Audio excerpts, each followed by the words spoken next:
Hello and welcome friends. स्वागत है आप सबका अपने चैनल स्कूलिंग एजुकेशन पे। दोस्तों, हम लोग एनसीईआरटी और जेसीईआरटी कक्षा 8 की भूगोल की पुस्तक पढ़ रहे थे, जिसमें आज हम लोग अध्याय 2 पढ़ने वाले हैं।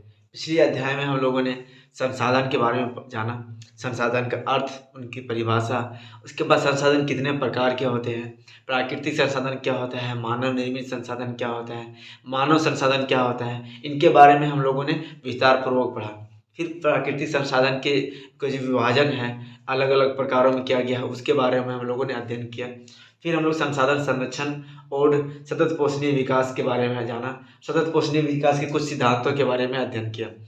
आज हम लोग प्राकृतिक संसाधनों में जैव और अजैव संसाधन जो है उसके बारे में, कुछ संसाधन है उसके बारे में हम लोग अध्ययन करने वाले हैं। अध्याय 2 हम लोग का अध्याय 2 है भूमि, मृदा, जल और प्राकृतिक वनस्पति तथा वन्य जीव संसाधन। ये सारे हम लोगों ने पिछले अध्याय में पढ़ा है कि जैव और अजैव संसाधन के दो भाग हैं। ठीक है, जैसे भूमि, मृदा और जल ये अजैव संसाधन है, ये निर्जीव है। और प्राकृतिक वनस्पति और वन्य जीव जो है, वन्य जीवन जो है वो क्या है, आपके जैव संसाधन है। ये प्राकृतिक संसाधन के प्रकार है, तो उसके बारे में हम लोग आज अध्ययन करने वाले हैं। तो दोस्तों, अगर चैनल पे आप नए हो तो चैनल को सब्सक्राइब करें, वीडियो को लाइक करें और आपके जितने भी फ्रेंड सर्कल है, स्टडी करने वाले सारे फ्रेंड सर्कल के साथ वीडियो को ज़्यादा से ज़्यादा शेयर करें। दोस्तों, अब चलिए स्टार्ट करते हैं वीडियो को। दोस्तों, हम लोग देखते हैं कि हम लोग जिस भी परिवेश में रहते हैं, जिस भी प्रदेश में रहते हैं, वहाँ की एक वनस्पति अलग होती है, वहाँ की मृदा अलग होती है, वहाँ की जल की उपलब्धता और क्या बोलते हैं वहाँ की वनस्पति, वन्य जीव, ये सारी चीज़ों में हम लोग भिन्नता भिन्नता देखने को मिलती है। वहाँ की उच्चावच अलग अलग पाए जाते हैं। तो ये सब क्या करते हैं, वहाँ पे जो जिस क्षेत्र में हम लोग निवास करते हैं उस क्षेत्र की जीवन पद्धति को क्या करते हैं, जीवन शैली को क्या करते हैं, प्रभावित करते हैं। जैसे आप उत्तरी अक्षांश और क्या बोलते हैं उच्च अक्षांशों की ओर जाइएगा तो वहाँ पे क्या होगा, वहाँ पे बर्फीला क्षेत्र होता है, तो वहाँ पे लोग अलग तरह के कपड़े पहनते हैं, वहाँ के जीवन शैली लोगों का अलग है। जहाँ हम लोग ग्रीनलैंड की बात करें तो ग्रीनलैंड में एस्किमो जनजाति रहती है, तो वो लोग मांस खाना ज़्यादा से मांस का सेवन करना ज़्यादा पसंद करते हैं। वही आप आ जाओगे तो मैदानी क्षेत्र में, भारत के मैदानी, गंगा के मैदानी क्षेत्र में देखेंगे तो वहाँ की जीवन शैली लोगों की अलग है। वहाँ पे लोग मांस मछली का सेवन बहुत कम करते हैं, नहीं करते हैं, शाकाहारी जीवन जीते हैं। अब भारत में ही बात करें तो जो तटवर्ती इलाका है आपके बंगाल के क्षेत्र, तो वहाँ पे क्या बोलते हैं, वहाँ पे मछली उनके दैनिक भोजन का मुख्य अंग है। तो हम लोग जिस क्षेत्र में रहते हैं वहाँ पे क्या बोलते हैं, प्रदेश की उपलब्ध मृदा जो है, मृदा के प्रकार, ठीक है, जल की उपलब्धता, वहाँ पे किस प्रकार के जल पाए जा रहे हैं, जल की उपलब्धता, ठीक है, भूमि की गुणवत्ता किस प्रकार है और प्राकृतिक वनस्पति वहाँ पे किस प्रकार का है, प्राणी वहाँ पे कैसे हैं और प्रौद्योगिकी, तकनीकी का उपयोग किस प्रकार से कर रहे हैं, वो सारी चीज में भिन्नता क्या करता है, लोगों की जीवन शैली में क्या करता है, लोगों की जीवन शैली में को प्रभावित करता है। ठीक है, लोगों की जीवन शैली को प्रभावित करता है और ये क्या करते हैं, एक क्षेत्र से दूसरे क्षेत्र को अलग करते हैं। ठीक, इसी के रूप में सांस्कृतिक विभाजन किया जाता है, भौतिक विभाजन किया जाता है। ठीक है, आगे हम लोग देखते हैं ये जो सारी चीज़ें हैं, इसमें ये सारे संसाधन के पार्ट है। तो आज हम लोग भूमि संसाधन के रूप में हम लोग अध्ययन करेंगे। सबसे पहले तो भूमि संसाधन के रूप में देखते हैं।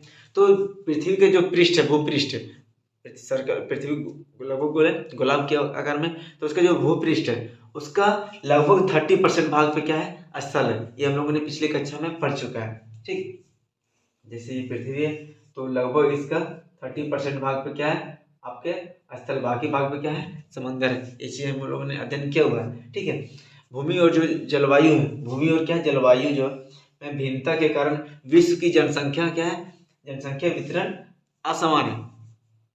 जैसे बात करें दोस्तों, लगभग 30% भाग पे तो स्थल रूप है, लेकिन यहाँ पे जो भूमि का प्रकार है, कहीं भूमि क्या है, असमान रूप से उच्चावच अलग अलग है, कहीं पे पठारी इलाका है, कहीं पे पर्वतीय क्षेत्र है, कहीं पे दलदली क्षेत्र है। तो इन क्षेत्रों में लोगों का निवास कम होता है, नहीं होता है। ठीक है, तो जिसके और जलवायु के हम लोग देखते हैं उच्च अक्षांशों की और जलवायु जो है वो बहुत ज़्यादा कठोर है, मतलब बहुत ज़्यादा अत्यधिक ठंड है।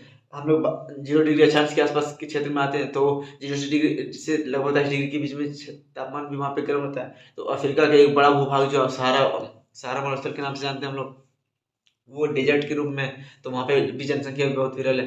पर्वतीय क्षेत्र में ऊंचाई के बढ़ते के साथ तापमान में गिरावट होती है, तो वो भी विषम जलवायु होती है, तो वहाँ पे भी जनसंख्या क्या होती है, विरल होती है। ठीक, तो भूमि और जो जलवायु है, इसमें क्या बोलते हैं, इसमें भिन्नता के कारण हम लोग देखते हैं कि विश्व की जो जनसंख्या है, वो उसके जनसंख्या का वितरण क्या है, असमान है। कहीं पे ज़्यादा सघन जनसंख्या पाया जाता है, तो कहीं पे विरल जनसंख्या पाया जाता है। ठीक है, असमान उच्चावच के कारण, अभी मैंने बताया असमान उच्चावच के कारण क्या है, जनसंख्या विरल है। विरल मतलब बहुत कम, मतलब कहीं पे छोटे मोटे के रूप में पाए जाते हैं, बहुत कम पाए जाते हैं। ठीक है, नदी जो घाटी है, नदी घाटी और क्या बोलते हैं, मैदानी उर्वर मैदान जो है, वहाँ पे सघन जनसंख्या पाया जाता है। इसका एग्जाम्पल हम लोग गंगा का मैदान ले सकते हैं। आपकी नील नदी की घाटी जो है, मिस्र की सभ्यता जहाँ पे विकसित हुई थी, वो भी घाटी आप के रूप में हम देख सकते हैं कि वहाँ पे भी जनसंख्या क्या है, सघन पाया जाता है। गंगा ब्रह्मपुत्र का मैदान जो है, वहाँ पे भी जनसंख्या सघन पाया जाता है। ठीक, भारत में देखें, राजस्थान का जो थार मरुस्थल है और झारखंड का सारंडा का वन, यहाँ पे जनसंख्या बहुत कम पाया जाता है। ठीक है, और गंगा का मैदान जो बात करें, भारत का गंगा का मैदान, ये आपके क्या है, सघन जनसंख्या का केंद्र है। जनसंख्या यहाँ पे बहुत अधिक पाया जाता है। आगे देखें दोस्तों, आगे बात करें तो भूमि के उपयोग के बारे में। भूमि उपयोग क्या होता है, तो हम लोग दोस्तों भूमि का जो उपयोग है अन्य अन्य चीज़ों के लिए करते हैं। जैसे कहीं पे भूमि का उपयोग कृषि के लिए किया जा रहा है, कहीं पार्क बनाने के लिए किया जा रहा है, कहीं सड़क बनाने के लिए किया जा रहा है, रेल बनाने के लिए रेल परिवहन बनाने के लिए किया जा रहा है, कहीं उद्योग लगाने के लिए उसका उपयोग किया जा रहा है। ठीक है, तो कहीं खनन के लिए किया जा रहा है, कृषि वानिकी खनन, घर बनाने के लिए किया जा रहा है, सड़क बनाने के लिए किया जा रहा है, उद्योग बनाने के लिए किया जा रहा है। इस सब के लिए जो अलग अलग चीज़ों के लिए हम लोग भूमि का विभिन्न कार्यों के लिए यूज कर रहे हैं, उसको हम लोग क्या बोलते हैं, भूमि उपयोग बोलते हैं। ठीक, भूमि उपयोग क्या कहलाता है, भूमि उपयोग विभिन्न कार्यों, कृषि, वानिकी, खनन, गृह निर्माण, सड़क, उद्योगों की स्थापना आदि के लिए करना भूमि उपयोग कहलाता है। ठीक है, आगे देखिए दोस्तों, भूमि का उपयोग जो है वो भौतिक कारक और मानवीय कारक दोनों पर निर्भर करता है। अब भौतिक कारक क्या होते हैं, तो भौतिक कारक में आता है यहाँ का स्थलाकृति किस प्रकार से है,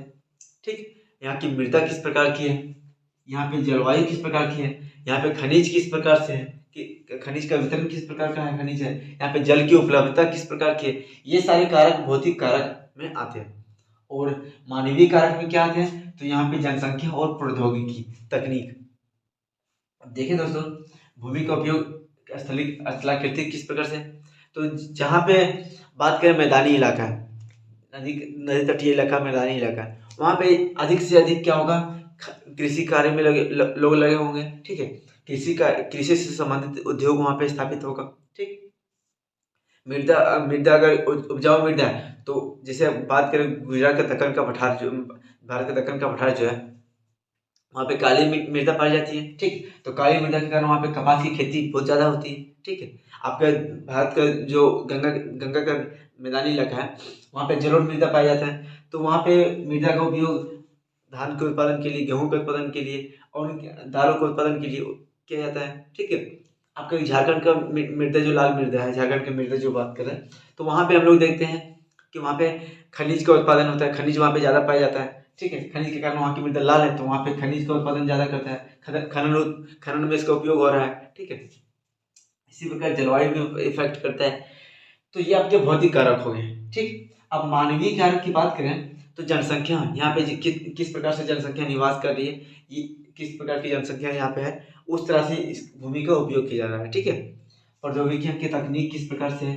ठीक, अब जनसंख्या की बात करें तो अगर अफ्रीका जाते हैं, तो अफ्रीका की जो जनसंख्या है, वहाँ पे हम लोग देखते हैं वहाँ पे तकनीकी का विकास उतना ज़्यादा डेवलप नहीं हुआ।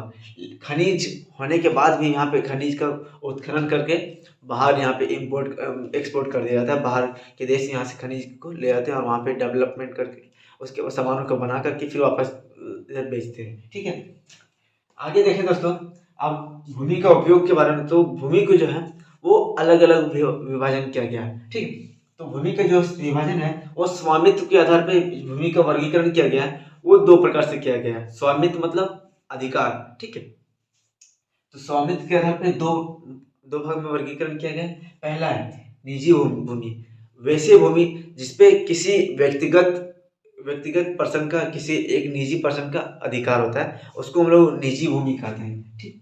और दूसरा सामुदायिक भूमि, जिसमें एक समुदाय का अधिकार होता है। जिस अब किसी गांव में है, उस पे कोई गांव का भूमि है, अब उस गांव में मंदिर परिसर का जो भूमि है, तो वो उस पे एक निजी पर्सन का अधिकार तो है नहीं, ठीक है। उस पे सभी लोगों का अधिकार है वहाँ पे। उसके बाद फिर गांव का एक बड़ा सा फील्ड है, हम लोग देखते हैं गांव में होता है, जिसपे जीएम प्लॉट के नाम से होता है, वो सरकारी भूमि होती है। तो ठीक है, अब गांव के किसी निजी पर्सन का तो अधिकार नहीं है, वो चारागाह के लिए जो लोगों यूज करते हैं, वहाँ पे बच्चे लोग क्रिकेट खेलने के लिए यूज करते हैं, उस पे क्या किसी निजी पर्सन का अधिकार नहीं होता है, ठीक। उसमें सामूहिक कार्यक्रम के लिए उसका यूज होता है, ठीक है। दोस्तों आगे देखें तो विश्व और भारत में भूमि उपयोग किस प्रकार से है, उसका एक चार्ट बना हुआ है, वो हम लोग देख लेते हैं। विश्व में भारत में भूमि उपयोग प्रतिशत में दिया गया है, ठीक है। विश्व में जो है कृषि योग्य भूमि, कृषि के लिए यूज कितने परसेंट भूमि हो रही है, 11%, ठीक। चारागाह के लिए 26, वन के लिए 31, और अन्य जो है 32% का यूज हो रहा है, ठीक। भारत की बात करें तो कृषि योग्य भूमि कितने हो रहा है, तो 57%, ठीक। चारागाह 0.4%, वन में 22%, लगभग 22%, और अन्य में आपके 17% है, ठीक। आगे बात करें दोस्तों, तो भूमि उपयोग में अभी क्या हो रहा है, व्यापक परिवर्तन आ रहा है। अब व्यापक परिवर्तन किस प्रकार से आ रहा है, तो जितने भी जनसंख्या जिस प्रकार से बढ़ रही है, और क्या हो रहा है, आसपास की जो खाली जमीन है उस पे घर बनाए जा रहे हैं, ठीक है। सड़कों का जाल बिछ रहा है, पूरा रेल परिवहन का जाल बिछ रहा है। जिस प्रकार से जनसंख्या बढ़ती जा रही है, भूमि उपयोग बढ़ता जा रहा है, वनों की कटाई करके क्या किया जा रहा है, वहाँ पे घर बना रहे हैं लोग, ठीक है। तो भूमि उपयोग में क्या हो रहा है, व्यापक परिवर्तन हो रहा है। खनन के लिए नए नए खनिज खनन खनन करने के लिए खोज हो रही है, तो उसके बाद फिर वहाँ पे खनन किया जा रहा है, ठीक। तो हमारे समाज में जो है, समाज में सांस्कृतिक परिवर्तनों को दर्शाता है। ये क्या कहता है, सांस्कृतिक परिवर्तन को दर्शाता है। भूमि उपयोग में जो व्यापक परिवर्तन हो रहा है, उसमें हमारे समाज में सांस्कृतिक परिवर्तन को दर्शाता है, ठीक। वर्तमान में क्या हो रहा है, कृषि और निर्माण संबंधी जो गतिविधियां चल रही हैं, नए नए उद्योग लगाए जा रहे हैं, शहर जो है वो फैल रहा है, चारों साइड से फैलते जा रहा है, और अन्य आसपास की जो गांव है उसको शहर में मिला लिया जा रहा है, ठीक है। आप अपने आसपास में चीज देख रहे होंगे, शहर आज आज थोड़ी सी जगह में होगा, उसके बाद फिर धीरे धीरे वो फैल करके विस्तार हो गए। शहर आपके आसपास की जो गांव क्षेत्र थे वहाँ तक फैल गया, ठीक है। हम लोग देखते हैं कृषि और जो निर्माण संबंधी है गतिविधियाँ हैं, कृषि कृषि उसके बाद फिर आपको वन की कटाई किया जा रहा है, ठीक है। वनों काट करके घर बनाया जा रहा है, उद्योग लगाए जा रहे हैं, ठीक। तो जो गतिविधियाँ हैं के प्रसार के कारण, ठीक है, सबके प्रसार के कारण क्या हो रहा है, ये निम्नीकरण हो रहा है, भूमि का निम्नीकरण हो रहा है, ठीक। भूस्खलन बढ़ रहा है, मृदा जो है अपरदन हो रहा है, मृदा का अपरदन हो रहा है, मरुस्थलीकरण बढ़ रहा है। पर्यावरण के लिए क्या है, प्रमुख खतरे के रूप में हम लोग देख रहे हैं, क्या है, जो भूमि कृषि में क्या कर रहे हैं लोग, कृषि में बहुत ज़्यादा मात्रा में खाद का उपयोग कर रहे हैं, कीटनाशकों का उपयोग कर रहे हैं, कृषि ज़्यादा उत्पादन के लिए कीटनाशकों का खाद का उपयोग कर रहे हैं। बायो खाद की जगह आप लोग देखते हैं डीएपी यूरिया का ही उपयोग करते हैं, ठीक। तो इससे क्या हो रहा है, ये मृदा अपरदन निम्नीकरण हो रहा है मृदा का, ठीक। भूस्खलन किससे हो रहा है, तो हम लोग देखते हैं पर्वतों पे क्या कर रहा है, सड़क बनाया जा रहा है, पर्वतों पे गुफाएं बनाई जा रही है। तो पर्वतों के ऊपर जो पहाड़ों के ऊपर जो घर बनाए जा रहे हैं, घर बन रहे हैं, और उसके बाद फिर आपके सड़क बन रहे हैं, तो उसके कारण क्या होता है, ऊपर की जो मिट्टी है, मिट्टी की जो पकड़ है वो क्या होती है, ढीली हो जाती है। अब ढीली हो जाने के कारण क्या होता है, पहाड़ से अचानक से मृदा क्या होती है, गिरती है, उसको भूस्खलन कहते हैं। तो भूस्खलन उसके कारण से हो रहा है, मृदा अपरदन हो रहा है, ठीक है। मरुस्थलीकरण हो रहा है। अब हम देखते हैं दोस्तों, जो पंजाब हरियाणा के क्षेत्र है, वहाँ पे कृषि क्रांति के आने के हरित क्रांति के बाद हम लोग देखते हैं वर्तमान में क्या हो रहा है, वहाँ पे जल जल क्रांति के रूप में वहाँ पे हुआ, ठीक है। पूरा जमीन पे जल भर गया, ठीक है। और उसके कारण अभी वहाँ पे लिंचिंग चालू हो गया। हम देखते हैं वहाँ पे जो जमीनें में है वो नमक की मात्रा उत्पन्न होने लगी है, क्षारीय भूमि वन के रूप में हो गई है। तो उसके कारण मरुस्थलीकरण भी हो रहा है, ठीक है। भूमि क्षारीयपन हो रहा है, मृदा का क्या बोलते हैं, अपर्दन हो रहा है, ठीक, निम्नीकरण हो रहा है। तो ये क्या है, ये पर्यावरण के लिए क्या है, एक प्रमुख खतरा है, ठीक। अब इनके कारण क्या जरूरी है, भूमि का हमको, जब मृदा का अपरदन हो रहा है, मरुस्थलीकरण हो रहा है, निम्नीकरण हो रहा है, तो हमें क्या करना चाहिए, भूमि का क्या करना चाहिए, उसका संरक्षण करना चाहिए। क्या करना चाहिए, भूमि का संरक्षण करना चाहिए। अब बढ़ती जनसंख्या है, तो उसके कारण क्या होगा, मांग बढ़ रहा है। मांग बढ़ रहा है के कारण क्या हो रहा है, वन की भूमि और कृषि भूमि का विनाश हो रहा है, और यहाँ पे लोग घर बना रहे हैं, उद्योग बन रहा है, और सड़कों का जाल फैल रहा है। तो उसके कारण क्या, भूमि संसाधन का क्या दोहन हो रहा है बहुत ज़्यादा। तो आने वाले टाइम पे क्या होगा, भूमि बचेगा नहीं, उसी के लिए कहीं भी पेड़ रखने के जगह कंक्रीट के जंगल फैल रहे हैं, ठीक है। तो उसके कारण हम भूमि का क्या करना है, संरक्षण करना है। भूमि का संरक्षण हम लोग किस प्रकार सकते हैं, अब कृषि में देखते हैं दोस्तों, जनसंख्या बढ़ रही है, तो उसके लिए हम लोग कृषि में क्या करना है, कृषि से ज़्यादा उत्पादन चाहिए हमको। तो उसके लिए क्या करें लोग, कि हम उसमें कीटनाशकों का उपयोग कर रहे हैं, उसके बाद उर्वरकों का उपयोग कर रहे हैं, उर्वरकों में हम लोग खाद का उपयोग करते हैं। तो उसके कारण हम लोग क्या हो सकता है, रासायनिक खादों का उपयोग करें, तो उसके कारण भूमि जो है वो गैर उर्वरता धीरे धीरे उसकी यार खत्म हो रही है। अब उर्वरता खत्म हो जाएगी तो वो बंजर भूमि बन जाएगी। अब बंजर भूमि में खेती हो पाएगा, नहीं हो पाएगा। तो जो बढ़ती जनसंख्या उसके पालन पोषण के लिए हमें पालन पोषण करना है, तो उसके लिए हमको भूमि का संरक्षण करना होगा ना।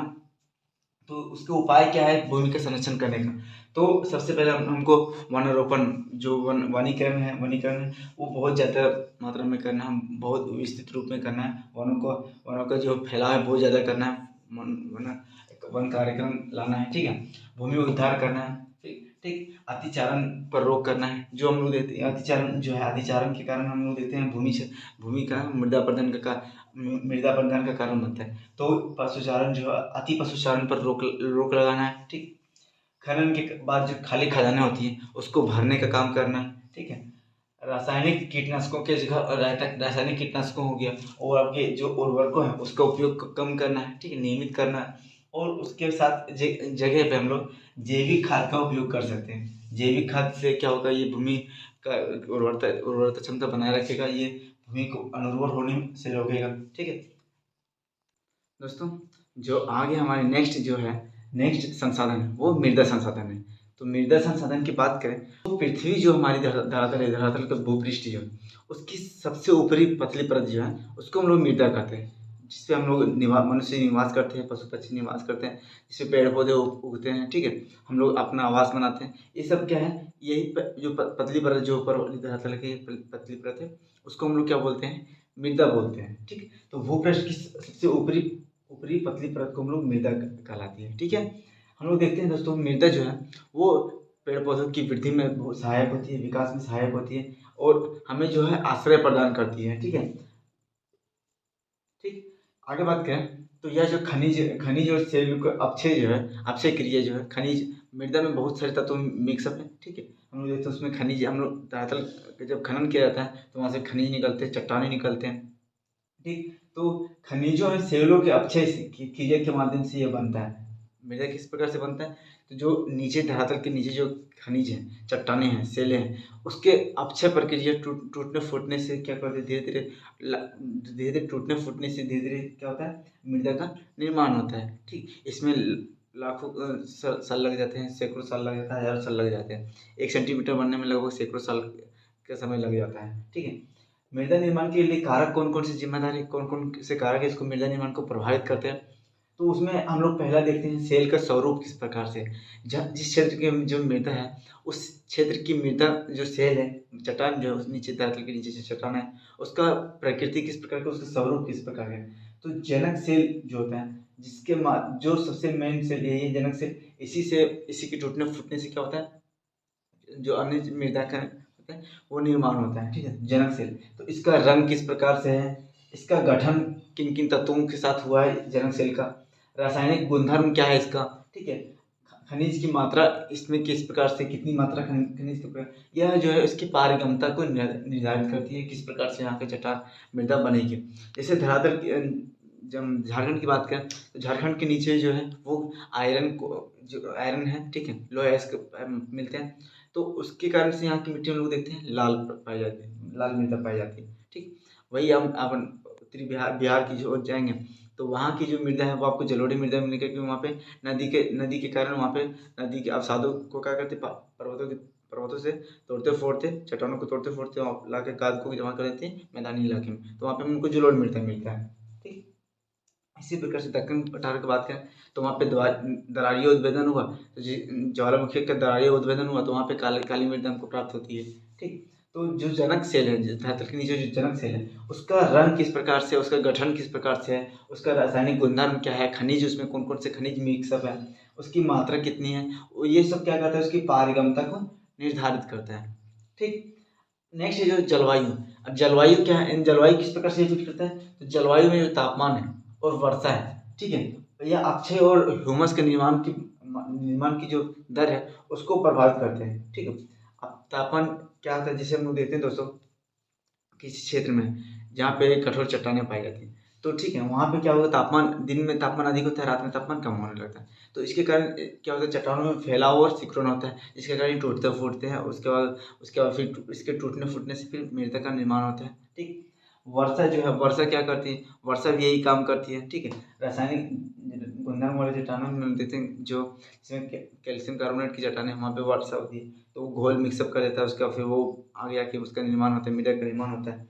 हम देखते हैं जो वर्षा क्या करती है, जो पेड़ पौधे के सड़े गले पदार्थ हैं उसको अपने साथ बहा के ले जाती है नदी के द्वारा और वही जमा कर देती है, वहाँ पे देखते हैं हुमस की मात्रा बढ़ जाती है। ठीक, तो ये क्या होता है, ये जलवायु जो तापमान जो वर्षा है ये क्या करती है, आपके अक्षय और ह्यूमस की निर्माण की जो दर है, अक्षय की क्रिया की दर जो है और ह्यूमस की निर्माण की जो दर है उसको प्रभावित करता है। ठीक है, अब उचावच किसे करता है, तो उचावच जो है उसमें तुंगता मतलब ऊंचाई होता है, उचावच और तुंगता और ढाल।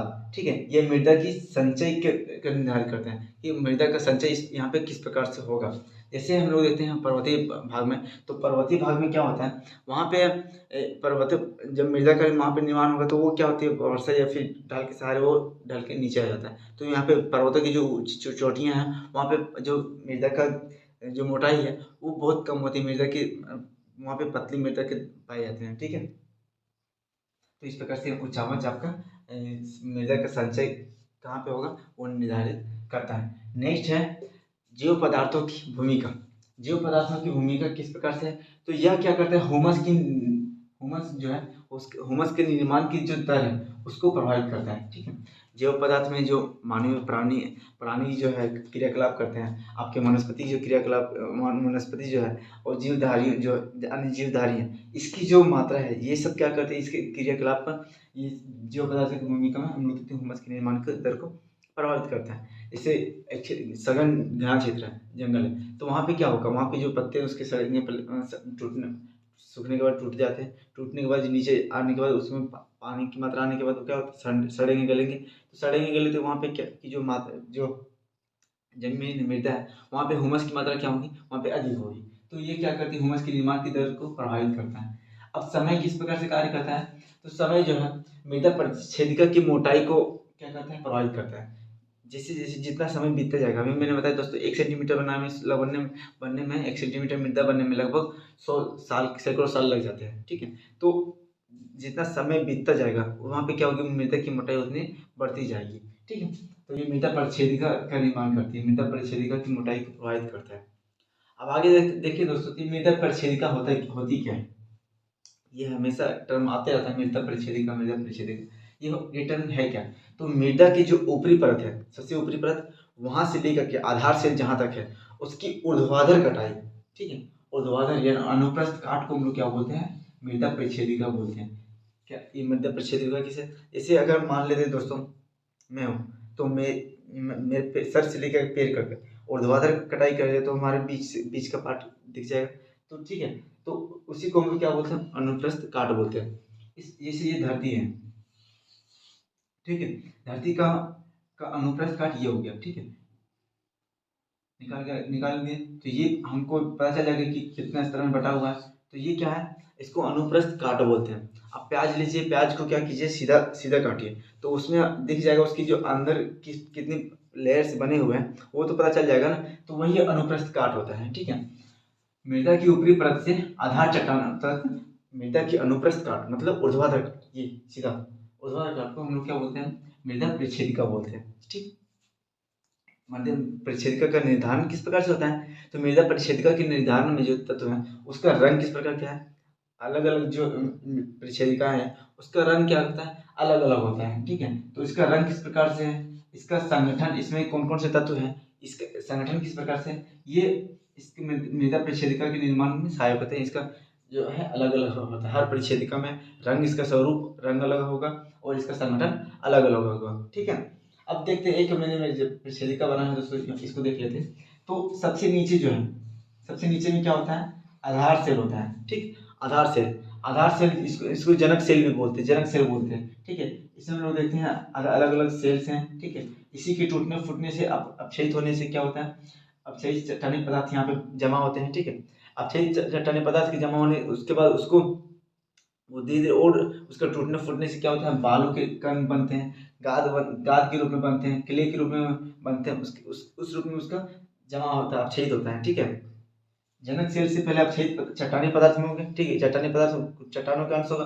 ठीक, और चट्टानों के बाद उसका अपक्षय होने के बाद बालू, गाद, क्ले इस रूप में अपक्षयन होगा। ठीक है, उसके बाद देखते हैं जो मृदा की ऊपरी परत, सबसे ऊपरी परत है। ठीक है, मृदा की सबसे ऊपरी परत, उसमें हम लोग देखते हैं पेड़ पौधे हैं, घासें हैं, वनस्पति है, सारी चीजें हैं। तो उसके कारण क्या होता है? अभी मैंने बताया ह्यूमस के निर्माण को प्रभावित करता है। तो ये सबसे ऊपरी परत है, वहाँ पे पेड़ पौधे हैं, वनस्पति है, ठीक है, जीव जंतु हैं, का निवास स्थल है। तो यहाँ पे क्या होगा? ऊपरी परत में हम लोग देखते हैं ह्यूमस की मात्रा सबसे अधिक होती है। ठीक है, ये इसका एक परिच्छेदिका है। ठीक है, सबसे नीचे आपका जनक सेल, जनक सेल के ऊपर अपक्षयित चट्टानी पदार्थ, अपक्षयित चट्टानी पदार्थ के ऊपर बालू, गाद, कले के साथ अपक्षयित मृदा, उपमृदा। ठीक है, और उसके ऊपर सबसे ऊपर हम देते हैं ह्यूमस और वनस्पति के साथ ऊपरी मृदा है। दोस्तों आगे बात करें तो ये इस वीडियो में इतना ही। इसके आगे के पार्ट में हम लोग नेक्स्ट वीडियो में जल, प्राकृतिक वनस्पति और वन्य जीव संसाधन के बारे में अध्ययन करेंगे। दोस्तों वीडियो अगर अच्छी लगी तो वीडियो को लाइक करें, कमेंट में बताएं वीडियो कैसी थी, और आपके जितने फ्रेंड सर्कल हैं सबके साथ वीडियो को ज़्यादा से ज़्यादा शेयर करें। जय हिंद।